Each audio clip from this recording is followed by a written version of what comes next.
Hi all welcome to my channel magic moon ടാറ്റ് reading by Ammu.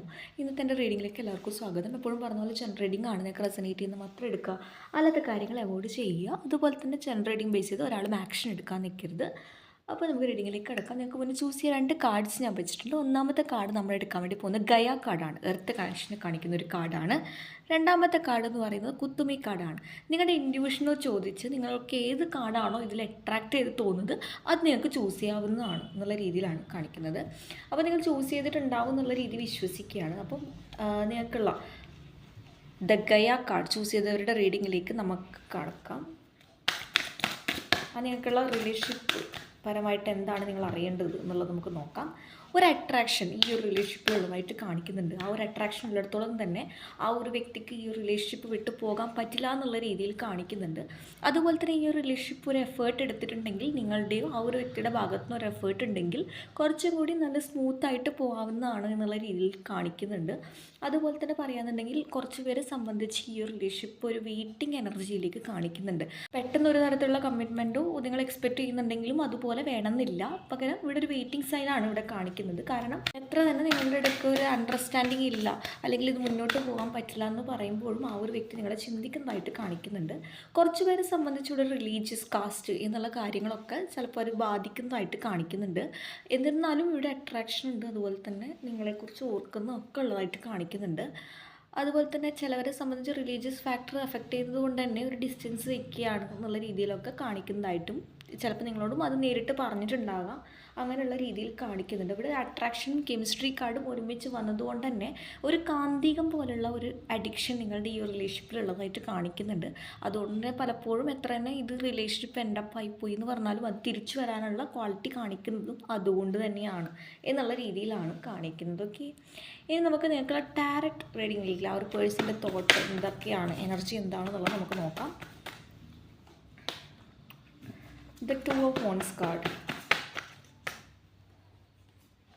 We have the Queen of Swords. The Seven of Pentacles. Bottom of the deck എന്ന് പറയുന്നത് നമുക്ക് king of വാണ്ടാണ്. അതായത് ഈ ഒരു വ്യക്തിയെ സംബന്ധിച്ച് ഈ ഒരു റിലേഷൻഷിപ്പിൽ ഒരിക്കലും എൻഡപ്പായി പോകണം അല്ലെങ്കിൽ പോകും എന്ന് വിചാരിച്ചിട്ടുള്ള ഒരു റിലേഷൻഷിപ്പ് ആയിരിക്കില്ല. എന്നാൽ പല കാര്യങ്ങളും പലപ്പോഴും ആദ്യം തന്നെ ഇതിൽ പറഞ്ഞ പോലെ തന്നെ ചിലവരെ സംബന്ധിച്ച് ഒരു റിലീജിയസ് ഫാക്ടർ ഒരു ഘടകമായിട്ട് വന്നിട്ടുണ്ടാകാം. എല്ലാവരെ സംബന്ധിച്ചായിരിക്കില്ല. അല്ലെങ്കിൽ ഒരു ഡിസ്റ്റൻസ് ആയിട്ട് നിൽക്കുന്ന രീതിയിലുള്ള ഒരു എനർജിയൊക്കെ നിങ്ങൾക്കും ഫീൽ ചെയ്യുന്നുണ്ടാകാം. എന്നാൽ ഇപ്പോൾ പോകെ അതൊക്കെ മാറ്റിയിട്ട് ഈ ഒരു വ്യക്തി ഒരു വെയിറ്റിംഗ് എനർജിയിലേക്കാണ്. ഈ ഒരു വ്യക്തിയും വെയിറ്റിംഗ് ആണ്. ഇവിടെ നമുക്ക് വെർത്ത് ഓഫ് വെയിറ്റിംഗ് കാർഡ് നമുക്കിവിടെ ഓൾറെഡി കിട്ടിയിട്ടുണ്ടായിരുന്നു. നിങ്ങൾ ഓർക്കുന്നുണ്ടോ എന്ന് എനിക്കറിയില്ല. ദ മേക്ക് ദി എഫേർട്ട് എന്നുള്ള കാർഡിൽ great love is worth taking the steps you are guided to take എന്നുള്ളൊരു കാർഡാണ്. അതായത് ചിലപ്പോൾ നിങ്ങൾക്ക് തന്നെ ഓരോരോ അല്ലെങ്കിൽ ആ ഒരു വ്യക്തിയെക്കുറിച്ചുള്ള ഓർമ്മകളോ അല്ലെങ്കിൽ പെട്ടെന്ന് ആ ഒരു വ്യക്തിയെക്കുറിച്ചിട്ടുള്ള നിങ്ങൾ ആ ഒരു വ്യക്തിയുമായിട്ട് സ്പെൻഡ് ചെയ്തിട്ടുള്ള ഒരു നിമിഷങ്ങളെക്കുറിച്ച് ഓർക്കുന്നു. അങ്ങനെയുള്ള രീതിയിലൊക്കെ ഒരു അഡിക്ഷനും ഒരു അട്രാക്ഷനും ഒക്കെ ഉള്ളതായിട്ട് ഇവിടെ കാണിക്കുന്നുണ്ട്. അതുപോലെ തന്നെ പറയുകയാണെന്നുണ്ടെങ്കിൽ ആ ഒരു എഫക്റ്റ് നിങ്ങളുടെ ഇടയിലും ഉണ്ടായിട്ടുണ്ടാകാം. പലപ്പോഴും നിങ്ങൾ ഓക്കെയാണ് എന്നുള്ള രീതിയിൽ പറയുന്ന സമയത്തും ആ ഒരു വ്യക്തിയുടെ ഓർമ്മകൾ ചിലപ്പോൾ നിങ്ങളുടെ ലൈഫിലും അല്ലെങ്കിൽ നിങ്ങൾക്കും ഫീൽ ചെയ്യുന്നുണ്ടാകാം എന്നുള്ള രീതിയിൽ കാണിക്കുന്നുണ്ട്. പക്ഷെ അതൊന്നും വേണ്ട, അല്ലെങ്കിൽ അതൊന്നും വേണ്ടാന്നില്ല, അതൊന്നും കണ്ടില്ല എന്നുള്ള രീതിയിൽ പലരും ചിന്തിക്കുന്നുണ്ട്. പക്ഷെ ആ ഒരു വ്യക്തി അത് അംഗീകരിക്കാൻ തയ്യാറായിട്ടില്ലെങ്കിലും ഇങ്ങനെയാണ് ആ ഒരു വ്യക്തിയുടെ മൈൻഡിലൂടെ ആ ഒരു വ്യക്തി പോലും അറിയാതെ ഒരു അട്രാക്ഷൻ നിങ്ങളുടെ ഇടയിലുണ്ട്. അത്ര പെട്ടെന്ന് ഇട്ടേച്ച് പോകേണ്ട ഒരു റിലേഷൻഷിപ്പ് അല്ല, ഇതൊരു ഡിവൈൻ ആയിട്ടുള്ള കാര്യമാണ് എന്നുള്ള രീതി കാണിക്കുന്നുണ്ട്. അതുപോലെ തന്നെ നിങ്ങൾ മാനിഫെസ്റ്റ് ചെയ്തിട്ടുണ്ടാകാം, അല്ലെങ്കിൽ നിങ്ങളുടെ ഭാഗത്തു നിന്നും അല്ലെങ്കിൽ ആ ഒരു വ്യക്തി തിരിച്ചു കിട്ടാൻ വേണ്ടിയിട്ട് നിങ്ങളൊരു ദൈവത്തോട് പ്രാർത്ഥിക്കുകയോ അല്ലെങ്കിൽ യൂണിവേഴ്സിനോട് പ്രാർത്ഥിക്കുകയോ ഒക്കെ ചെയ്തിട്ടുണ്ടാകാം. അതിൻ്റെ ഒരു എനർജി ചേഞ്ചാണ് ഇവിടെ കൂടുതലായിട്ടും കാണിക്കുന്നത്, അല്ലെങ്കിൽ വിസിബിൾ ആയിട്ടുള്ളത്. നിങ്ങൾ വേണ്ട സമയത്ത് നിങ്ങളൊരു ആഗ്രഹം അല്ലെങ്കിൽ ഒരു മറുപടി ചോദിച്ചപ്പോൾ കിട്ടിക്കാണില്ല. എന്നാൽ പോകെ വളരെ സ്ലോ ആയിട്ട് ഇവിടെ ഒരു എനർജി ചേഞ്ചസ് വ്യക്തിയുടെ ലൈഫിലുള്ളതായിട്ടാണ് ഇവിടെ കൂടുതലായിട്ടും കാണിക്കുന്നത് എന്നുള്ള രീതിയിലാണ്. ആ ഒരു വ്യക്തിയും അങ്ങനെ തന്നെ ആയിരിക്കാം, പെട്ടെന്ന് ഒന്നും വിട്ടുതരാത്ത കൂട്ടത്തിലായിരിക്കാം. അതുകൊണ്ട് തന്നെയാണ്, അതായത് ഒരു റിയാലിറ്റി ആയിട്ടുള്ള കാര്യങ്ങളിൽ നിന്നും ഓടി രക്ഷപ്പെടാൻ വേണ്ടി നോക്കുന്ന ഒരു എനർജി. അതായത് ഇതൊക്കെയാണ് സത്യം എന്ന് ആ ഒരു വ്യക്തിക്കും അറിയാം, അതുപോലെ തന്നെ നിങ്ങൾക്കും അറിയാം. പക്ഷെ അതൊരിക്കലും അതേപടി ആക്സെപ്റ്റ് ചെയ്യാൻ തയ്യാറാവാത്ത ഒരു എനർജി എനിക്കിവിടെ കാണാൻ വേണ്ടി പറ്റുന്നുണ്ടോ എന്നുള്ള രീതിയിലാണ്. നിങ്ങളുമായിട്ടുള്ള ഒരു മൊമെൻറ്റ് വീണ്ടും തിരിച്ച് കിട്ടിയാൽ കൊള്ളാം എന്നുള്ള രീതിയിലൊക്കെ ഇടയ്ക്ക് വ്യക്തിയുടെ മൈൻഡിലുള്ളതായിട്ട് കാണിക്കുന്നുണ്ട്. പക്ഷേ കാരണം എന്ന് പറയുന്നത് അവിടെ ഒരു കുറച്ച് തടസ്സങ്ങൾ നിങ്ങളുടെ ഈ ഒരു റിലേഷൻഷിപ്പിൽ വന്ന് പെട്ടിട്ടുണ്ട് എന്നുള്ള രീതിയിലും കാണിക്കുന്നുണ്ട്. ഒരു നോ കോണ്ടാക്റ്റ് ആണെങ്കിലും കോണ്ടാക്റ്റ് ആണെങ്കിലും ആ ഒരു പഴയ ഒരു കണക്ഷൻ നിങ്ങൾക്ക് ചിലപ്പോൾ ഫീൽ ചെയ്യുന്നുണ്ടാവില്ല എന്നുള്ള രീതിയിൽ കാണിക്കുന്നുണ്ട്. അതായത് എപ്പോൾ ഒരു തർക്കം പോലുള്ള രീതിയിലൊക്കെ എനർജി നിങ്ങൾക്കും ഫീൽ ചെയ്യുന്നുണ്ടാവും. എന്തുകൊണ്ട് എത്രത്തോളം നിങ്ങൾ വളരെ കാമായിട്ട് അല്ലെങ്കിൽ മുന്നോട്ട് കൊണ്ടുപോകാൻ ശ്രമിച്ചാലും എന്തെങ്കിലും പ്രതീക്ഷിക്കാത്ത രീതിയിൽ നിങ്ങളുടെ ഇടയിൽ വഴക്കുണ്ടാവാൻ ചാൻസ് ഉണ്ട് എന്നുള്ള രീതിയിലാണ് കാണിക്കുന്നത്. ഇനി വ്യക്തിയുടെ തോട്ട് നിങ്ങളെക്കുറിച്ച് എന്താണെന്നുള്ള രീതിയിൽ നമുക്ക് നോക്കാം. ഒരു വ്യക്തിയുടെ thought. Vessel, please guide me. What is their person's thought? We have the Seven of Pentacles, the Temperance card, the Page of Swords, the Knight of Cups. ചിലപ്പോൾ നിങ്ങളൊക്കെ നോക്കുന്നത് നിങ്ങളെക്കാളും ഏജ് കുറവായിട്ടുള്ള ഒരു വ്യക്തിയെ നിങ്ങൾ ഒരു മെച്യൂരിറ്റി ഇല്ലാത്തൊരു വ്യക്തി എനിക്കിവിടെ കാണിക്കുന്നുണ്ട്. അല്ലെങ്കിൽ അങ്ങനെയുള്ള രീതിയിലുള്ള റിലേഷൻഷിപ്പ് ആകാം. എല്ലാവരുടെയും അല്ല, കുറച്ച് പേരുടെ അങ്ങനെ കാണിക്കുന്നുണ്ട്. അപ്പോൾ അവരുടെ കാര്യത്തിൽ എന്ന് പറഞ്ഞാൽ മെച്യൂരിറ്റി കുറവ് ഈ ഒരു റിലേഷൻഷിപ്പിൽ കാണിക്കുന്നത്. നിങ്ങളുമായിട്ടൊരു കമ്മ്യൂണിക്കേഷൻ വേണം എന്നുള്ള രീതിയിൽ ആഗ്രഹിക്കുന്നതായിട്ടാണ് കാണിക്കുന്നത്. കാരണം ഇവിടെ ഒരു അഡിക്ഷൻ ഉള്ളതായിട്ട് കാണിക്കുന്നുണ്ട്. അതുപോലെ തന്നെ ഒരു ഡിസിഷൻ എടുക്കാനുള്ള ബുദ്ധിമുട്ടൊക്കെ ലൈഫിൽ വരുന്നുണ്ടെങ്കിൽ പോലും വ്യക്തി ഈ ഒരു ടൈമിൽ വളരെ കാമായിട്ട് അല്ലെങ്കിൽ ഒന്നും ചെയ്യാതെ എന്നുള്ളതിനേക്കാൾ കൂടുതൽ ഓർക്കുന്നുണ്ട് നിങ്ങളെക്കുറിച്ച്. പക്ഷേ ഈ ഒരു വ്യക്തിയെ സംബന്ധിച്ചെന്ന് പറയുന്നത് തുടക്കം മുതൽ തന്നെ നമുക്ക് വിസിബിളായിട്ടുള്ളൊരു കാര്യം എന്ന് പറയുന്നത് വളരെ വെയിറ്റിംഗ് ആണ്. ഈ ഒരു വ്യക്തി വിചാരിക്കുകയാണ് എടുത്തു ചാടി ഒരു തീരുമാനം എടുക്കുന്നതിനേക്കാൾ നല്ലത് കുറച്ചൊന്ന് മാറി നിന്ന് അല്ലെങ്കിൽ ഈ ഇപ്പോഴത്തെ അവസ്ഥയൊക്കെ ഒരുപാട് ശാന്തമായതിനു ശേഷം മാത്രം നിങ്ങളുടെ അടുക്ക വരണം എന്നുള്ള രീതിയിൽ കുറച്ച് പേര് വെയിറ്റിംഗ് ചെയ്ത്. എന്നിട്ട് നൈറ്റ് ഓഫ് കപ്സ് എന്ന് പറയുന്നത് എന്താണ്, ഒരു പുതിയൊരു ബിഗിനിങ്ങും അതുപോലെ തന്നെ നൈറ്റ് ഓഫ് കപ്സ് എന്നുള്ളൊരു കാർഡാണ് കിട്ടിയത്. ഒരു എൻഡപ്പായിട്ടുള്ള സിറ്റുവേഷൻ വീണ്ടും തുടങ്ങാം എന്നുള്ള രീതിയിൽ വ്യക്തിയുടെ മൈൻഡിലുള്ളതായിട്ടാണ് കാണിക്കുന്നത്. ഓക്കെ, ഇനി ആ ഒരു വ്യക്തിയുടെ നിങ്ങളോടുള്ള ഇൻറ്റൻഷൻ എന്താണെന്നും കൂടി നമുക്ക് നോക്കാം. എർത്ത് കണക്ഷൻ പോലെ തന്നെയാണ്, വളരെ ഡീപ്പായിട്ടുള്ളൊരു കണക്ഷൻ വ്യക്തിക്ക് ഫീൽ ചെയ്യുന്നുണ്ട് നിങ്ങൾ ചൂസ് ചെയ്ത പോലെ തന്നെ. ഒറ്റപ്പെട്ട് നിൽക്കുകയാണെങ്കിലും ഈ ഒരു വ്യക്തി ആരുമില്ലാതെ നിൽക്കുന്ന പോലുള്ളൊരു ഫീലിംഗ് ഒക്കെ വ്യക്തിയുടെ മനസ്സിലുണ്ടാവുന്നതായിട്ടാണ് തോന്നുന്നത്. വീണ്ടും നിങ്ങളുടെ ഈ ഒരു കാര്യത്തിൽ അത്രമേൽ അല്ലെങ്കിൽ എൻ്റെ പൈപ്പ് പോകേണ്ട ഒരു സിറ്റുവേഷൻ അല്ല, വീണ്ടും തുടങ്ങിയാൽ കൊള്ളാം എന്നുള്ള രീതിയിലൊക്കെ വ്യക്തി ചിന്തിക്കുന്നതായിട്ട് കാണിക്കുന്നുണ്ട്. പക്ഷെ എന്തുകൊണ്ടോ ഞാൻ പറഞ്ഞു നേരത്തെ മെച്യൂരിറ്റി ഇല്ലാത്ത കുറച്ച് പേരുടെ എനർജി ഇവിടെ എടുത്ത് കാണിക്കുന്നുണ്ട്. അതുകൊണ്ട് തന്നെ ഒരു കാര്യം ചിന്തിക്കുമ്പോൾ അത് വേണോ വേണ്ടയോ എന്നുള്ള രീതിയിൽ ആ ഒരു വ്യക്തി തന്നെ മൈൻഡ് ഡീവിയേറ്റ് ആക്കുന്ന രീതിയിലുള്ള ഒരു എനർജി, ഒരു മനസ്സ് മാറ്റുന്ന രീതിയിലുള്ള ഒരു എനർജിയൊക്കെ എനിക്കിവിടെ ഫീൽ ചെയ്യുന്നതായിട്ടാണ് കാണിക്കുന്നത്. ആ ഒരു വ്യക്തിയുടെ ഇൻറ്റൻഷൻ എന്ന് പറയുന്നത് ഇവിടെ ഒരു ഫാമിലി നിങ്ങളുടെ രീതിയിൽ നിങ്ങളുടെ ഈ ഒരു റിലേഷൻഷിപ്പിനെ ചിലപ്പോൾ എതിർക്കുന്നുണ്ടാകാം. ആ ഒരു ഫാമിലി സപ്പോർട്ടോട് കൂടി തന്നെ നിങ്ങളെ ഈ ഒരു വ്യക്തിയുടെ ലൈഫിലേക്ക് വീണ്ടും കൊണ്ടുവരണം, അല്ലെങ്കിൽ വീണ്ടും ഒരു സ്റ്റാർട്ടപ്പ് വേണം, വീണ്ടും തുടങ്ങണം എന്നുള്ള രീതിയിലൊക്കെ വ്യക്തി ചിന്തിക്കുന്നതായിട്ട് കാണിക്കുന്നുണ്ട്. പക്ഷേ കുറച്ച് ടൈം പീരീഡാണ് വ്യക്തി ഈ ഒരു സമയത്ത് ചോദിക്കുന്നത് അല്ലെങ്കിൽ ആവശ്യപ്പെടുന്നത്, അല്ലെങ്കിൽ ഈ ഒരു വ്യക്തി എന്നെ മനസ്സിലാക്കുന്നത്. കാരണം ചില തെറ്റുകൾ മാറ്റി തെറ്റിദ്ധാരണകളൊക്കെ മാറ്റി മുന്നോട്ട് വരേണ്ടതായിട്ടുള്ള സിറ്റുവേഷൻ ഈ ഒരു കാർഡ് ചൂസ് ചെയ്തവരെ സംബന്ധിച്ചുണ്ടായിട്ടുണ്ട് എന്നുള്ള രീതിയിൽ. കാരണം ഇവിടെ സെൽഫിഷ്നെസ് ആയിട്ടുള്ള രീതിക്ക് ഇമ്പോർട്ടൻറ്റ് കൊടുത്തൊരു മാറി നിൽക്കുന്ന എനർജിയൊക്കെ ഈ ഒരു വ്യക്തിയുടെ ലൈഫിൽ ഉണ്ടായിട്ടുണ്ടാകും. അതുകൊണ്ട് തന്നെയായിരിക്കും ഇങ്ങനെ എടുത്ത് കാണിച്ച് പറയുന്ന രീതിയിൽ. അതായത് എപ്പോൾ നിങ്ങളുടെ റിലേഷൻഷിപ്പ് ഉള്ള സമയത്തും നിങ്ങൾക്കാണോ ആ ഒരു വ്യക്തിക്കാണോ ഇമ്പോർട്ടൻ്റ് എന്ന് ചോദിച്ചാൽ തീർച്ചയായിട്ടും ആ ഒരു വ്യക്തിക്ക് തന്നെയാണെന്ന് ചിലപ്പോൾ നിങ്ങൾക്കും പറയാൻ പറ്റും.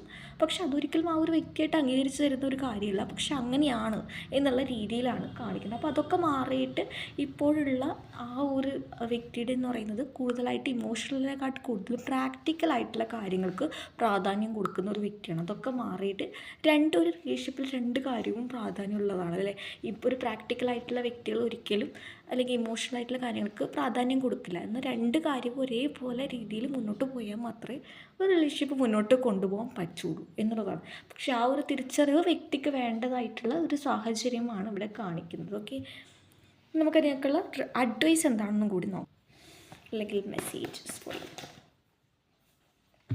V have the ace of pentacles. ഇതൊരു എൻഡപ്പ് ആവുക, വീണ്ടും തുടങ്ങുക, എൻഡപ്പ് ആവുക, വീണ്ടും തുടങ്ങുക, ഒരു പ്രതീക്ഷ വീണ്ടും, അല്ലെങ്കിൽ അതിനൊരു ഒരു ആൻസർ ഇല്ലാതെ പോവുക, അങ്ങനെയുള്ള രീതിയിലേക്ക് പോകാനുള്ള ചാൻസ് ഉണ്ട്. പക്ഷേ ഓൺ ആൻഡ് ഓഫും അതും ഇങ്ങനെയൊക്കെ പോകാനുള്ള പോകുക എന്നുള്ള രീതിയിലേക്ക് പോകാനുള്ള ഒരു റിലേഷൻഷിപ്പാണ് കുറേ ആളെ സംബന്ധിച്ച്. അട്രാക്ഷനും അഡിക്ഷനും ഒക്കെ ഉള്ള റിലേഷൻഷിപ്പ് തന്നെയാണ്. പക്ഷെ ആ ഒരു വ്യക്തിയുടെ ഭാഗത്തുനിന്നും നിങ്ങൾ കാണിക്കുന്ന പോലുള്ള ഒരു എഫേർട്ട് ഉണ്ടാവണം. എന്നിരുന്നാൽ മാത്രമേ, അല്ലെങ്കിൽ ചിലപ്പോൾ നിങ്ങളായിരിക്കാം ഈ ഒരു സിറ്റുവേഷനിലെ സാഹചര്യം കൊണ്ട് നിങ്ങൾ മാറി നിൽക്കുന്നുണ്ടാകാം. അല്ലെങ്കിൽ നിങ്ങളായിട്ട് എഫേർട്ട് എടുക്കേണ്ട സിറ്റുവേഷൻ ആണെങ്കിൽ അതിനും, അല്ലെങ്കിൽ നിങ്ങൾക്കൊരു കുറ്റബോധമൊക്കെ ഉണ്ട്, അല്ലെങ്കിൽ ഇത് മുന്നോട്ട് കൊണ്ടുപോകും, അല്ലെങ്കിൽ ഞാനൊരു പേഴ്സണെ ചീറ്റ് ചെയ്യുമോ എന്നുള്ള രീതിയിലൊക്കെ ചിലപ്പോൾ നിങ്ങൾക്ക് തോന്നുന്നുണ്ടാവാം, അല്ലെങ്കിൽ നിങ്ങൾ സാഹചര്യം കൊണ്ട് മാറി നിൽക്കുന്നവരായിരിക്കാം. അപ്പോൾ അങ്ങനെയുള്ള രീതിയിലാണെങ്കിൽ ആ ഒരു വ്യക്തി നിങ്ങളെക്കുറിച്ച് ഓർക്കുന്നതായിട്ട് കാണിക്കുന്നുണ്ട്. അതുപോലെ തന്നെ നിങ്ങൾക്കിവിടെ എഫേർട്ട് എടുക്കേണ്ട സിറ്റുവേഷൻ ആണെങ്കിൽ എഫേർട്ട് എടുക്കുക തന്നെ വേണം ഈ ഒരു റിലേഷൻഷിപ്പ് മുന്നോട്ട് കൊണ്ടുപോകാൻ വേണ്ടിയിട്ടാണെങ്കിൽ. ഇവിടെ അതുപോലെ തന്നെ ജസ്റ്റിസ് കാർഡ്, നിങ്ങൾ അർഹിക്കുന്ന ഒരു ജസ്റ്റിസ് നിങ്ങൾക്ക് കിട്ടുന്നു എന്നുള്ള രീതിയിലാണ് കാണിക്കുന്നത്. അതുപോലെ തന്നെ ഇവിടെ ഈ ഒരു വ്യക്തിയായിട്ട് നിങ്ങൾക്ക് തരേണ്ട ജസ്റ്റിസ് കിട്ടണമെങ്കിൽ ആദ്യം തന്നെ ആ ഒരു വ്യക്തി നിങ്ങളുടെ വില മനസ്സിലാക്കി, അല്ലെങ്കിൽ ഒരു കമ്മിറ്റ്മെൻറ്റ് തരാൻ വേണ്ടി തയ്യാറായി മുന്നോട്ട് വരണം എന്നുള്ള രീതിയിലാണ് കാണിക്കുന്നത്. ഈ ഒരു റിലേഷൻഷിപ്പിൽ പലർക്കും ഒരു ജസ്റ്റിസ് കിട്ടാനുള്ള ചാൻസ് വളരെ കൂടുതലാണ് എന്നുള്ള രീതിയിൽ, ഒരു ന്യൂ ബിഗിനിങ് പോലെ തുടങ്ങാനുള്ള ചാൻസ് കൂടുതലാണ് എന്നുള്ള രീതിയിലാണ് കാണിക്കുന്നത്. അതുപോലെ തന്നെ നിങ്ങൾക്ക് അർഹിച്ച ഒരു ജസ്റ്റിസ് ഈ ഒരു റിലേഷൻഷിപ്പ് ത്രൂവോ അല്ലെങ്കിൽ നിങ്ങൾക്ക് അടുത്തായിട്ട് കിട്ടാൻ വേണ്ടി പോകുന്നു എന്നുള്ളതാണ് കാണിക്കാൻ വേണ്ടി പോകുന്നത് പലരെയും സംബന്ധിച്ച്. ഓക്കെ, അപ്പോൾ ഗൈസ് ഇതാണ് നിങ്ങൾക്കുള്ള റീഡിങ്. ഇനി നമുക്കിത് കുത്തുമ്പി കാർഡ് ചൂസ് ചെയ്തവരുടെ നിങ്ങളുടെ പേഴ്സൻ്റെ ഒരു ഫീലിങ്സ്, അല്ലെങ്കിൽ നിങ്ങൾക്ക് അറിയേണ്ട കാര്യങ്ങൾ എന്തൊക്കെയാണെന്നുള്ളതാണ്. ക്ലോക്ക് ഓഫ് വിസ്ഡം എന്ന് കാണിക്കുന്ന ഒരു കാർഡാണ്. അതായത് നിങ്ങൾ എന്താണോ അറിയേണ്ടത് അത് നിങ്ങൾ ഓൾറെഡി അറിഞ്ഞു കഴിഞ്ഞു എന്ന് കാണിക്കുന്ന ഒരു കാർഡാണ്. ഓക്കെ, നമുക്ക് നോക്കാം നിങ്ങൾക്കുള്ള റിലേഷൻഷിപ്പ് അഡ്വൈസ് എന്താണെന്നുള്ളത്. We have the children in. Why the children? എന്തുകൊണ്ടാണ് ഇവിടെ കീപ്പ് ആൻ ഓപ്പൺ മൈൻഡ്? അതായത് ഈ ഒരു സിറ്റുവേഷൻ നിലനിൽക്കണമെങ്കിൽ ഒരു ഓപ്പൺ മൈൻഡിൻ്റെ ആവശ്യമുണ്ട്. തുറന്ന് പറയുന്ന ഒരു കാര്യം ആവശ്യമായിട്ടുള്ളതായിട്ട് കാണിക്കുന്നുണ്ട്. അതായത് ചിലപ്പോൾ നിങ്ങളുടെ സോൾമേറ്റ് നിങ്ങൾ ആഗ്രഹിച്ച ക്വാളിറ്റിയിൽ നിന്നും വ്യത്യസ്തമായിട്ട് തോന്നാം, പക്ഷേ അത് ചിലപ്പോൾ ഒരിക്കലും നമ്മൾ പറയാറില്ല ഓപ്പോസിറ്റ് മാഗ്നറ്റ് അട്രാക്ട് എന്നൊക്കെ പറയാറില്ല, അത് തന്നെയാണ് കാണിക്കുന്നത്. ചിലപ്പം ഈ ഒരു റിലേഷൻഷിപ്പിൽ ഈ ഒരു വ്യക്തിയുമായിട്ടൊരു ചിൽഡ്രൻ ഉള്ള വ്യക്തികളാകാം ചിലപ്പോൾ ഈ ഒരു റീഡിങ് കാണുന്നത്. ഓക്കെ, അപ്പോൾ കെമിസ്ട്രി ഈ ഒരു റിലേഷൻഷിപ്പിൽ ഒരുപാട് അട്രാക്ഷനും അതുപോലെ തന്നെ അഡിക്ഷനൊക്കെ ഉള്ളതായിട്ട് കാണിക്കുന്നുണ്ട്. അതുപോലെ തന്നെ പറയാമെന്നുണ്ടെങ്കിൽ ഇവിടെ ഒരുപാട് ഡിസ്റ്റൻസ് ഒന്നും അത്രമേൽ കാണിക്കുന്നില്ല നിങ്ങൾ തമ്മിൽ. ചിലപ്പം കുറച്ച് പേരെ സംബന്ധിച്ച് സെയിം ഏജ് ആയിരിക്കാം, അല്ലെങ്കിൽ ഉണ്ടെങ്കിൽ തന്നെ കുറച്ചൊരു അത്രയും നിങ്ങൾ തമ്മിൽ അത്രയും വ്യത്യാസം കാണത്തുള്ളൂ എന്നുള്ള രീതിയിലാണ്. അല്ലാത്തവർ കാണാം, പക്ഷെ എടുത്ത് കാണിക്കുന്ന ഒരു എനർജി ഇങ്ങനെയാണ്. ഓക്കെ, അപ്പോൾ ഇതൊക്കെയാണ്. നമുക്ക് നിങ്ങളുടെ പേഴ്സൺ എനർജി പ്രകാരം നോക്കാം നിങ്ങളെക്കുറിച്ച് എന്താണ് ചിന്തിക്കുന്നത്. Please guide me what the persons think about them. Okay, നമുക്ക് നൈറ്റ് ഓഫ് സോഡ് കാർഡ് കിട്ടിയിട്ടുണ്ട്. The tower card. Okay, the tower. Temperance card. Okay, വ്യക്തിയുടെ ലൈഫിൽ ഒരു മേജറായിട്ടുള്ള ഒരു ലൈഫ് ചേഞ്ചിങ് മൊമെൻ്റാണ് കാണിക്കുന്നത്. അതായത് പലപ്പോഴും നിങ്ങളുടെ ഭാഗത്തു നിന്നും, അല്ലെങ്കിൽ നിങ്ങൾ പറഞ്ഞ ഒരു കാര്യങ്ങൾ, പറഞ്ഞ് വിലക്കിയ കാര്യങ്ങളൊക്കെ ഈ ഒരു വ്യക്തിയുടെ ലൈഫിൽ അതേപോലെ ഫലിക്കുന്നു എന്നുള്ള രീതിയിൽ. അത് പലരെയും സംബന്ധിച്ചു ഓരോരുത്തരുടെ സ്വഭാവങ്ങളാകാം, അല്ലെങ്കിൽ തേർഡ് പാർട്ടി അല്ലെങ്കിൽ അങ്ങനെ ഉള്ളതാണെങ്കിൽ അവരുടെ സ്വഭാവമൊക്കെ നിങ്ങളങ്ങനെ പറഞ്ഞിട്ടുണ്ടാകാം, പക്ഷെ അന്നൊന്നും അത് കേട്ടിട്ടുണ്ടായിട്ടില്ല. പക്ഷെ പോകെ പോകെ എന്താ സത്യം എന്ന് മനസ്സിലാക്കി തുടങ്ങുന്നു എന്നുള്ള രീതിയിലാണ് കാണിക്കുന്നത്. അതായത് എപ്പോഴൊക്കെ ചില സത്യങ്ങൾ തിരിച്ചറിയുന്നു അവിടെ ആ ഒരു വ്യക്തി മൊമെൻറ്റ് ഒരു സ്റ്റക്കഡായിട്ട് നിൽക്കുന്നതായിട്ടാണ് കാണിക്കുന്നത്. പക്ഷേ ഈ ഒരു റിലേഷൻഷിപ്പിൽ എത്ര തന്നെ മുന്നോട്ട് പോകാൻ ശ്രമിച്ചാലും വ്യക്തിയുടെ ലൈഫിൽ കൺട്രോൾ ചെയ്യുന്ന രീതിയിലുള്ള ഏതെങ്കിലും ഒരു പേഴ്സൺസ്, ഒരുപാട് പേഴ്സൺസ് ഉണ്ടായിട്ടുണ്ടാകാം, അല്ലെങ്കിൽ ഉണ്ടാവുന്നുണ്ടാകാം എന്നുള്ള രീതിയിലാണ് കാണിക്കുന്നത്. പക്ഷേ ഇവിടെ എന്നിരുന്നാലും നിങ്ങളെക്കുറിച്ച് ഓർക്കുന്നുണ്ടോ എന്ന് ചോദിച്ചാൽ ഓർക്കുന്നുണ്ട്, പക്ഷേ ഒരു ആക്ഷൻ എടുക്കുക എന്നുള്ള രീതിയിൽ നമുക്ക് നോക്കി നോക്കാം. Explain the knight of swords. നിങ്ങൾക്ക് വേണ്ടിയിട്ടൊരു കമ്മിറ്റ്മെൻറ്റ് തരണം എന്ന് ആഗ്രഹിക്കുമ്പോൾ വ്യക്തിക്ക് തരാൻ പറ്റില്ലേ, അല്ലെങ്കിൽ പറ്റാത്തൊരു രീതിയിലുള്ള അവസ്ഥയാണ്. ഇവിടെ വ്യക്തി നല്ല രീതിയിൽ നിങ്ങളുമായിട്ടൊരു പുതിയൊരു തുടക്കം ആഗ്രഹിക്കുന്നു എന്നുള്ള രീതിയിൽ വേണം നമുക്ക് പറയാൻ വേണ്ടിയിട്ട്. ഒരു സോൾമേറ്റ് കൈൻഡ് ഓഫ് എനർജി തന്നെയാണ് പലരെയും സംബന്ധിച്ച്. കാരണം എന്ന് വെച്ചാൽ അതുകൊണ്ട് തന്നെ ഇവിടെ ഒരു അട്രാക്ഷൻ ഉണ്ട്, അഡിക്ഷൻസ് ഉണ്ട്. അതുപോലെ തന്നെ എത്ര തന്നെ അല്ലെങ്കിൽ നിങ്ങളില്ലാതെ മുന്നോട്ട് പോകാൻ പറ്റുമെന്ന് വിചാരിച്ചാലും അതൊന്നും പറ്റാത്ത ഒരു രീതിയിലുള്ള അവസ്ഥയൊക്കെയാണ് കാണിക്കുന്നത്. അതുപോലെ തന്നെ ഞാൻ പറഞ്ഞല്ലോ, ഈ ഒരു റിലേഷൻഷിപ്പ് കീപ്പ് ചെയ്യാൻ വേണ്ടിയിട്ടുള്ള ഏറ്റവും വലിയ കാര്യം ആ ഒരു വ്യക്തി കണക്കാക്കുന്നത് ഇത് എത്ര എൻഡപ്പായി പോയാലും ഈ ഒരു റിലേഷൻഷിപ്പ് തുടങ്ങാൻ പറ്റും എന്നുള്ള ഒരു കോൺഫിഡൻസ്, ഒരു ആത്മവിശ്വാസം ആ ഒരു വ്യക്തിയുടെ മൈൻഡിലുണ്ട് എന്നുള്ളതാണ്. കാരണം അത്രയും അവസരങ്ങൾ നിങ്ങളുടെ ഈ ഒരു സിറ്റുവേഷനിൽ വ്യക്തിയൊക്കെ കൊടുത്തിട്ടുണ്ടാകാം. ആ ഒരു തിരിച്ചറിവ് വ്യക്തി വളരെയധികം മിസ്യൂസ് ചെയ്യുന്നുണ്ടോ എന്ന് തന്നെ നമുക്ക് വേണമെങ്കിൽ പറയാൻ വേണ്ടി പറ്റും എന്നുള്ളതാണ് പറയുന്നത്. അതുപോലെ തന്നെ പറയുകയാണെന്നുണ്ടെങ്കിൽ അവരുടെ സിറ്റുവേഷനിൽ വ്യക്തി പുതിയൊരു തുടക്കം വേണമെന്ന് ആഗ്രഹിക്കുകയാണ്. വെറും ഒരു തുടക്കമല്ല, നമുക്ക് അതിനുശേഷം നമുക്ക് കിട്ടിയത് ഇത് 3 of Pentacles ആണ്. ഒരു പാർട്ട്ണർഷിപ്പോട് കൂടിയുള്ള ക്വാളിറ്റിയുള്ള ഒരു തുടക്കം, ഒരു ബോണ്ട് സ്ട്രോങ് ആക്കണം. പക്ഷേ ഇപ്പോഴുള്ള വഴി മൊത്തം അടച്ചിട്ടാണുള്ളത് എന്നുള്ള രീതിയിൽ കണക്കാക്കുന്നുണ്ട്. പക്ഷേ വളരെ ക്ഷമയോടെ, വളരെ ക്ഷമയുണ്ടോയെന്ന് ചോദിച്ചാൽ ക്ഷമയുണ്ട്, എന്നാൽ അത്ര ക്ഷമയില്ലെന്ന് വെച്ചാൽ ഇല്ല. കാരണം എന്ന് വെച്ചാൽ നിങ്ങളുടെ ലൈഫിൽ എന്ത് നടക്കുന്നു, നിങ്ങൾക്ക് എങ്ങനെ ഓക്കെ ആണോ, ഈ ഒരു വ്യക്തിയെ മറന്നു, അങ്ങനെയുള്ള കാര്യങ്ങളൊക്കെ ഓർക്കുന്ന സമയത്ത് ഒരു ടച്ച് നിങ്ങളെ അല്ലെങ്കിൽ കോൺടാക്റ്റ് ചെയ്യണം, ഒരു കമ്മ്യൂണിക്കേഷൻ വേണം എന്നുള്ള രീതിയിലൊക്കെ ആഗ്രഹിക്കുന്നുണ്ട്. പക്ഷേ പലരെയും സംബന്ധിച്ച് ഒരു ബ്ലോക്കിംഗ് സിറ്റുവേഷനാണ് കാണിക്കുന്നത്. ചിലപ്പോൾ നിങ്ങളായിട്ട് ബ്ലോക്ക് ചെയ്തിട്ടുണ്ടാകാം പലപ്പോഴും, അല്ലെങ്കിൽ ആ ഒരു വ്യക്തി ഈ ഒരു സാഹചര്യത്തിൻ്റെ പുറത്ത് ബ്ലോക്ക് ആക്കിയിട്ടുള്ള സിറ്റുവേഷനും കാണിക്കുന്നുണ്ട്. അതുപോലെ തന്നെ പറയാമെന്നുണ്ടെങ്കിൽ ഇവിടെ ഒരുപാട് എൻജോയ്മെൻ്റ് ഉണ്ട്. ഈ ഒരു വ്യക്തി വേറെ എന്ത് സിറ്റുവേഷൻ്റെ പുറകെ പോയാലും പക്ഷേ നിങ്ങളോടുള്ള ഒരു ഓർമ്മ എന്ന് പറയുന്നത് അത്രയും പ്യൂരിറ്റി അല്ലെങ്കിൽ അത്രയും പവർഫുള്ളായിട്ട് നിൽക്കുന്നതായിട്ടാണ് കാണിക്കുന്നത്. അതായത് അത്രമേൽ എളുപ്പം മാറ്റിക്കളയേണ്ട ഒന്നല്ല, അല്ലെങ്കിൽ അത് അംഗീകരിച്ചാലും ഇല്ലെങ്കിലും ആ ഒരു വ്യക്തിയുടെ മൈൻഡിൽ അങ്ങനെയാണ് ഉള്ളത് എന്നുള്ള രീതിയിലാണ് കാണിക്കുന്നത്. നമുക്കിവിടെ ഫൂൾ കാർഡിൽ തുടങ്ങി ഫൂൾ കാർഡ് തന്നെയാണ്, 2 ഫൂൾ കാർഡാണ്. നിങ്ങൾ കാണുന്നുണ്ടോയെന്ന് അറിയില്ല. Fool card, then again fool card, കണ്ടോ? അങ്ങനെയുള്ളൊരു ഫുൾ കാർഡിൽ തുടങ്ങി ഫുൾ കാർഡിലുള്ള അവസ്ഥയാണ് വ്യക്തി. അതായത് ഒരു തുടക്കം, ഒന്നിനെ തുടങ്ങുക, അല്ലെങ്കിൽ വീണ്ടും തുടങ്ങുക, അല്ലെങ്കിൽ റീബിൽഡ് ചെയ്യുക എന്നുള്ള ഒരു തെറ്റിദ്ധാരണകളൊക്കെ ഇവിടെ ഉണ്ട്. ദേഷ്യം നിങ്ങൾക്ക് ഉണ്ടാകാം ആ ഒരു വ്യക്തിയോട്, അല്ലെങ്കിൽ പൊറുക്കാൻ പറ്റാത്ത എന്തെങ്കിലും സിറ്റുവേഷൻ നിങ്ങളുടെ ഇടയിൽ ഉണ്ടായിട്ടുണ്ടാകാം. അതൊക്കെ മാറ്റി വരണം, അല്ലെങ്കിൽ ഒരു ഡിസിഷൻ എടുക്കണം എന്നുള്ള രീതിയിലൊക്കെ വ്യക്തി ചിന്തിക്കുന്നതായിട്ട് കണക്കാക്കുന്നുണ്ട്.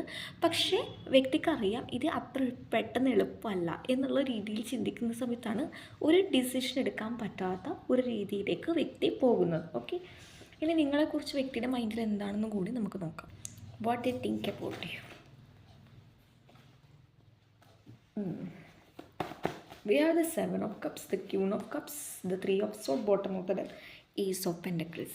എന്ത് തന്നെ സിറ്റുവേഷൻ ആദ്യം പറഞ്ഞു, എത്ര തന്നെ ഇട്ടിച്ച് പോവുകയാണ്, അല്ലെങ്കിൽ എത്ര തന്നെ വേണ്ട, അല്ലെങ്കിൽ ഏതൊരു വ്യക്തിയുടെ പുറകെ പോവുകയാണ്, എന്ത് തന്നെ സിറ്റുവേഷൻ ഈ ഒരു വ്യക്തി അനുഭവിച്ചോട്ടെ, പക്ഷേ ഒരു മൊമെൻറ്റിൽ നിങ്ങൾ ആ ഒരു വ്യക്തിക്ക് കൊടുത്ത ആ ഒരു സ്നേഹത്തിൻ്റെ വലയത്തിൽ ഇപ്പോഴും വ്യക്തിയുടെ എനർജി കറങ്ങിക്കൊണ്ടേ ഇരിക്കുകയാണ്. കാരണം നമ്മളിപ്പോൾ പറയാറുണ്ടല്ലേ, ഒരാളെപ്പോലെ ഒരുപാട് പേരുണ്ട്, പക്ഷേ ഒരാൾ സ്നേഹിക്കുന്ന പോലെ, ഒരാൾ മനസ്സിലാക്കുന്ന പോലെ വേറൊരു മനസ്സിലാക്കുന്നില്ല എന്നുള്ള രീതിയിൽ അറിയുന്ന സമയത്ത് അറിയാതെ ആ ഒരു വ്യക്തിയുടെ എനർജി നിങ്ങളിലേക്ക് എത്താൻ വേണ്ടി കൊതിച്ചുകൊണ്ടിരിക്കുകയാണ് എന്നുള്ള രീതിയിലാണ് കാണിക്കുന്നത്.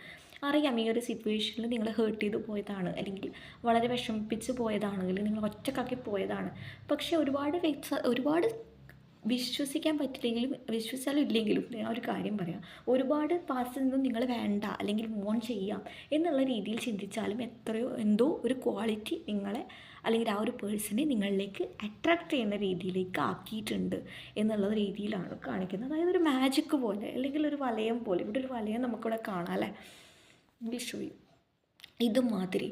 കാരണം ആ ഒരു സ്നേഹം തന്നെയാണ്. കാരണം എത്രത്തോളം ആത്മാർത്ഥതയുണ്ടെങ്കിലും, അല്ലെങ്കിൽ ആ ഒരു ആത്മാർത്ഥത നിങ്ങൾ റിലേഷൻഷിപ്പിൽ കാണിച്ചാലും ഇന്നല്ലെങ്കിൽ നാളെ ആ ഒരു പോയിന്റിൽ ആ ഒരു വ്യക്തി തിരിച്ചറിയണം. ആ ഒരു വ്യക്തി എന്നല്ല, ഏതൊരു വ്യക്തി ആയാലും ആത്മാർത്ഥ സ്നേഹത്തിന് മുന്നിൽ എന്താണ്, അല്ലെങ്കിൽ അത് കണ്ടില്ലെന്ന് നടിക്കാനൊന്നും ആവില്ല എന്നുള്ള രീതിയിലുള്ള ഒരു ചിന്തയൊക്കെയാണ് ഇവിടെ കാണിക്കുന്നത്. വ്യക്തി ഇപ്പോൾ ആ ഒരു മൊമെൻറ്റിൽ സ്റ്റക്ക് ചെയ്ത് നിൽക്കുന്നതായിട്ടാണ് കാണിക്കുന്നത്. പക്ഷേ വ്യക്തിയുടെ ലൈഫിൽ ഇപ്പോഴുണ്ടാകുന്ന ഒരു മാറ്റം എന്ന് പറയുന്നത് ഒരു ബ്ലോക്കേജാണ്, അല്ലെങ്കിൽ മുന്നോട്ട് എന്ത് ചെയ്യണമെന്ന് അറിയില്ല, പക്ഷേ നിങ്ങൾ വല്ലാതെ ആഗ്രഹിക്കുന്നുണ്ട്.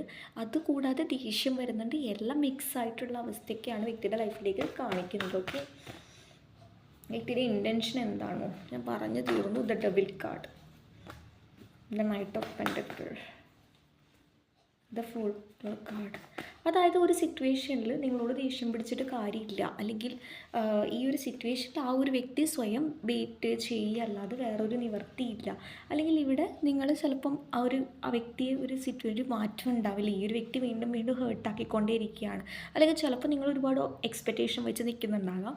അപ്പോൾ ആ ഒരു രീതിയിലൊക്കെ ചിലപ്പം നടക്കുന്നുണ്ടാവില്ല. അതൊക്കെ വെച്ച് നോക്കുമ്പോൾ വ്യക്തി വളരെയധികം ഒരു സങ്കടപ്പെട്ട് നിൽക്കുന്ന, അധികം ഓവറായിട്ടില്ല എന്നാലും ഒരു മൊമെൻറ്റിൽ സ്റ്റക്കഡായിട്ട് നിൽക്കുന്നു എന്നുള്ള രീതിയിൽ തന്നെയാണ് കാണിക്കുന്നത്. ഇവിടെ നമുക്ക് കാണുന്നുണ്ട് ഒരു വളരെ സ്ലോ എനർജിയാണ്. എന്ത് തന്നെ ഉണ്ടെങ്കിലും മുന്നോട്ട് തന്നെ പോവാം. പക്ഷേ അതിൻ്റെ ഒരു പരിണിത ഫലം എന്താണെന്നൊന്നും വ്യക്തിയുടെ ലൈഫിൽ വ്യക്തിക്ക് അറിയില്ല. പക്ഷെ മുന്നോട്ട് പോവുക തന്നെയാണ്. പക്ഷെ ആ ഒരു മുന്നോട്ട് പോകുമ്പോഴും ഒരു പുതിയൊരു മാറ്റത്തോടു കൂടി, അല്ലെങ്കിൽ ഒരിക്കലും നിങ്ങൾ കംപ്ലീറ്റ് ഒഴിവാക്കി പോവുക എന്നുള്ളതല്ല ആ ഒരു വ്യക്തിയുടെ ലക്ഷ്യം. പകരം ഒറ്റപ്പെട്ട് നിന്ന ഒരു പേഴ്സൺ ആയിരിക്കാം ചിലപ്പോൾ നിങ്ങൾ ആ ഒരു വ്യക്തിയുടെ മൈൻഡിലും ഇപ്പോൾ അങ്ങനെ തന്നെ നിങ്ങളിപ്പോൾ ഒറ്റപ്പെട്ട് നിൽക്കുകയാണ്, അല്ലെങ്കിൽ ഈ ഒരു സിറ്റുവേഷനിൽ ഞാൻ ചെയ്ത കുറച്ച് കടന്നുപോയി എന്നുള്ള രീതിയിലൊക്കെ ചിന്തിക്കുന്നുണ്ട്. അതൊക്കെ മാറ്റിയിട്ട് വീണ്ടും നിങ്ങളുടെ ലൈഫിലേക്ക് വരണം എന്നുള്ള രീതിയിലൊക്കെ ആഗ്രഹിക്കുന്നതായിട്ടാണ് ഇവിടെ കാണിക്കുന്നത്. ഓക്കെ, ഇനി നമുക്ക് നിങ്ങൾക്കുള്ള റിലേഷൻഷിപ്പ് അഡ്വൈസ് എന്താണെന്നും കൂടി നമുക്ക് നോക്കാം. We have the chariot card, the lovers card, the ace of sword, the 6 of cups. Okay, ഒരിക്കലും ആ ഒരു വ്യക്തിയെ മാത്രം വെയിറ്റ് ചെയ്ത് ഇതൊരു ഈ സിറ്റുവേഷനിൽ മാറ്റം ഉണ്ടാവുമോ, അല്ലെങ്കിൽ ഒരുപാട് ക്വസ്റ്റ്യൻസ് നിങ്ങളുടെ മനസ്സിൽ ഉണ്ടായിട്ടുണ്ടാവാം, അല്ലെങ്കിൽ ഉണ്ടാവുന്നുണ്ടാകാം, അല്ലെങ്കിൽ ഈ ഒരു വ്യക്തിക്ക് ഒരു മാറ്റം ഉണ്ടാവുമോ, അല്ലെങ്കിൽ മാറ്റം ഉണ്ടാവില്ല, ഞാൻ വെയിറ്റ് ചെയ്യണോ പോകണോ എന്നുള്ള രീതിയിലൊക്കെ ചോദിക്കുന്നുണ്ടാകാം. യൂണിവേഴ്സലിനോട് നിങ്ങൾ ചോദിക്കുന്നുണ്ടാവും, നിങ്ങൾ പ്രാർത്ഥിക്കുന്നുമുണ്ടാകാം, എന്തുകൊണ്ടാണ് ഈ ഒരു വ്യക്തിക്ക് മാത്രം കാര്യമായിട്ടൊരു മാറ്റം ഇല്ലാത്ത രീതിയിൽ എന്നുള്ള രീതി, ഈ ഒരു സിറ്റുവേഷനിൽ ഹോപ്പ് വെച്ച് നിൽക്കുന്ന രീതിയിലുള്ള അവസ്ഥയൊക്കെ കാണിക്കുന്നുണ്ട്. ആക്ച്വലി നിങ്ങൾക്കൊരു മാറ്റം ഈ ഒരു സിറ്റുവേഷനിൽ ആ ഒരു വ്യക്തിക്കുള്ള മാറ്റത്തിനേക്കാൾ കൂടുതൽ നിങ്ങൾക്കൊരു മാറ്റം ഉണ്ടാവേണ്ടതുണ്ട് എന്നുള്ള രീതിയിലാണ് കാണിക്കുന്നത്. അതായത് ചില വ്യക്തികളോട് പാസ്റ്റിലെ കാര്യം അവിടെ എൻഡപ്പായി പോയി, അല്ലെങ്കിൽ ആ ഒരു സിറ്റുവേഷനിൽ ബ്രേക്ക് ഇട്ടു, ഇനിയിപ്പോൾ മുന്നോട്ട് പോയേ പറ്റുള്ളൂ എന്നുള്ള രീതിയിൽ ചിന്തിക്കേണ്ടതുണ്ട്. അതായത് ചിലവർ സത്യം അങ്ങനെയല്ല എന്നുള്ള രീതിയിൽ ചിന്തിക്കുമ്പോഴും പക്ഷെ ഒരിക്കലും അത് അംഗീകരിക്കാൻ പറ്റാത്ത രീതിയിൽ ആ ഒരു വ്യക്തിയായിട്ടൊരു ചില സത്യങ്ങൾ മനസ്സിലാക്കി വരുന്നുണ്ടെങ്കിൽ, തിരിച്ചറിഞ്ഞ് വരുന്നുണ്ടെങ്കിൽ അത് അങ്ങനെ തന്നെ വന്നോട്ടെ, അല്ലാതെ നിങ്ങളായിട്ട് എഫേർട്ട് എടുത്ത് ഓവറായിട്ട് എക്സൈറ്റഡ് ചെയ്ത് പോകേണ്ടതില്ല എന്നുള്ള രീതി കുറച്ച് പേരെ കാണിക്കുന്നുണ്ട്. കുറച്ച് പേരെ സംബന്ധിച്ച് ആ ഒരു വ്യക്തിക്ക് ഉണ്ടാകുന്ന എനർജി ഷിഫ്റ്റ് ഡയറക്റ്റായിട്ട് നിങ്ങൾക്കും ചെറിയ രീതിയിൽ ബാധിക്കുന്നതായിട്ട് കാണിക്കുന്നുണ്ട്. അതായത് ഒരു ഡിസിഷൻ എടുക്കാൻ പറ്റാത്ത ഈ ഒരു സിറ്റുവേഷനിൽ എന്താണ് ആ ഒരു വ്യക്തിയില്ലാതെ നിങ്ങൾക്ക് പറ്റുന്നുണ്ടാവില്ല, അതുപോലെ തന്നെ ആ ഒരു വ്യക്തിയെ നിങ്ങൾക്ക് മറക്കാൻ പറ്റുന്നുണ്ടാവില്ല, അതുപോലെ തന്നെ ആ ഒരു വ്യക്തിക്ക് ഒരു പാസ്റ്റിൽ ചെയ്ത ആ ഒരു കാര്യങ്ങൾ നിങ്ങളെ വളരെയധികം ഹേർട്ട് ചെയ്യുന്നുണ്ടാകാം. അപ്പോൾ ആ കാര്യങ്ങളൊക്കെ മാറ്റി വെച്ചാൽ മാത്രമേ ഇവിടെ ഒരു ഹീലിംഗ് എന്നുള്ള ഒരു കാര്യം നിങ്ങളുടെ ലൈഫിലേക്ക് പോസിബിൾ ആവുള്ളൂ എന്നുള്ള രീതിയിലാണ് കാണിക്കുന്നത്. അതുപോലെ തന്നെ ഇവിടെ നിങ്ങൾ എന്താണോ വിശ്വസിക്കുന്നത് അതാണ് നിങ്ങൾ അട്രാക്റ്റ് ചെയ്യുന്നത്. ഇപ്പോൾ നിങ്ങൾ ഹീലിംഗ് ആണോ നിങ്ങൾ ആഗ്രഹിക്കുന്നത് അത് നിങ്ങൾക്ക് പോസിബിളാണ്. പക്ഷേ പാസ്റ്റും വെച്ചിട്ട് നിങ്ങൾ ഹീലിങ്ങിന് ശ്രമിച്ചാൽ അതൊരിക്കലും നടക്കണമെന്നില്ല. എന്ന് വെച്ച് നമ്മൾ ഫോഴ്സ്ഫുള്ളി ഒരു കാര്യം മറക്കണം എന്നുള്ള രീതിയിലുമല്ല ഞാൻ പറയുന്നത്. ബട്ട് ചില കാര്യങ്ങൾ അതേ രീതിയിൽ ആക്സെപ്റ്റ് ചെയ്യേണ്ടതായിട്ടുണ്ട് എന്നുള്ള രീതിയിലാണ് കാണിക്കുന്നത്. ഓക്കെ, അപ്പോൾ ഗൈസ് ഇതാണ് നിങ്ങളുടെ നിങ്ങൾക്ക് റീഡിങ് ഇഷ്ടമാണെന്ന് വിശ്വസിക്കുകയാണ്. ഇഷ്ടമായി ലൈക്ക് ചെയ്യുക, ഷെയർ ചെയ്യുക, സബ്സ്ക്രൈബ് ചെയ്യുക. അപ്പോൾ അടുത്തൊരു റീഡിങ് കാണുന്നവരെ ബൈ.